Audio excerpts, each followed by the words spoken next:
The train had barely started moving when the woman sitting beside me slipped her hand into mine and whispered, "Whatever happens in the next few minutes, don't tell anyone you don't know me." I froze.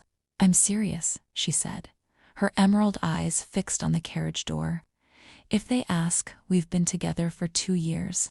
Before I could respond, she rested her head on my shoulder. A second later, 3 men in expensive suits entered our coach, scanning every passenger. One of them looked directly at us. The woman smiled at me like she was deeply in love. That single smile changed both of our lives forever. My name is Ethan. Until that afternoon, I believed extraordinary things only happened in movies. I was wrong.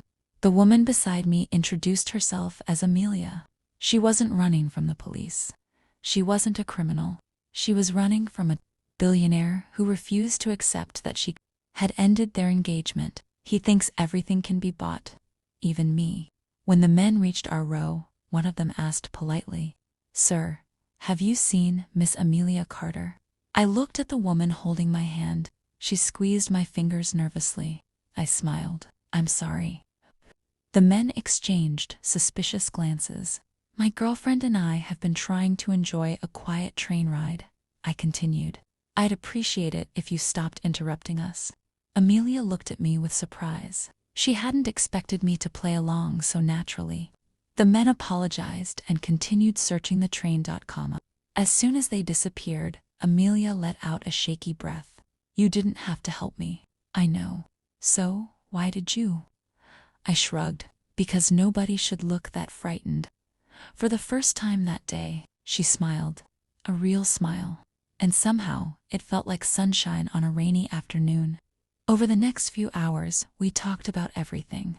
She confessed she had secretly dreamed of opening a little bookstore instead of attending glamorous charity events. I admitted I had always wanted to travel the world, but kept postponing it for work. She laughed at my terrible jokes. I teased her about ordering dessert before lunch. She stole fries from my plate. "I thought rich girls didn't eat fries." "We do. We just pretend we don't." We both laughed. Somewhere between those conversations, pretending to be a couple started feeling surprisingly natural. Every time she smiled, I caught myself forgetting that we'd only just met. At the next station, the train stopped unexpectedly. Amelia looked out the window and turned pale. They found me. Standing on the platform was her ex-fiancé himself. Tall, confident, perfectly dressed. The kind of man who believed the world belonged to him. He stepped onto the train with a bouquet of white roses. His eyes landed on Amelia. "There you are." She instinctively grabbed my hand. He looked at me, then laughed. "Him?" "Yes," Amelia answered before I could speak. "I love him." The smile disappeared from his face. "You don't mean that?" "I've never meant anything more." He stepped closer. "I can give you everything." Amelia shook her head. "You never offered me the only thing I wanted. And what's that?" "The freedom to choose." The silence was unbearable. Finally, he looked at me. "Take care of her." Then he placed the flowers on the empty seat and walked away without another word. After the train left the station, neither of us spoke for several minutes. Finally, Amelia whispered, "I didn't think he'd let me go." Maybe he finally realized love isn't ownership. She nodded slowly. Then she looked at me. "You know, we're not pretending anymore." I smiled. "No. We're just 2 strangers who accidentally had the best conversation of their lives." She laughed. "Accidentally. Maybe it was fate."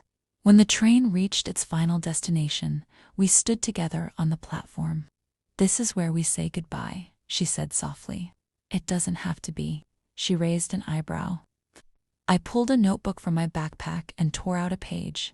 Instead of asking for her phone number, I wrote mine. "If you ever open that bookstore, I should call you." "No. You should save me a seat by the window." She folded the paper carefully and slipped it into her coat pocket. "I think I can do that." 6 months later, I walked into a cozy little bookstore tucked away on a quiet street. Above the door was a handwritten sign, "Amelia's Corner." She looked up from arranging books. Our eyes met. "You came," she whispered. I told you to save me the window seat." She smiled, tears filling her eyes. "I've been saving it every day." I crossed the room, took her hand, and this time, neither of us had to pretend. Sometimes love doesn't begin with a grand confession. Sometimes it begins with one frightened stranger asking another stranger to keep a simple secret.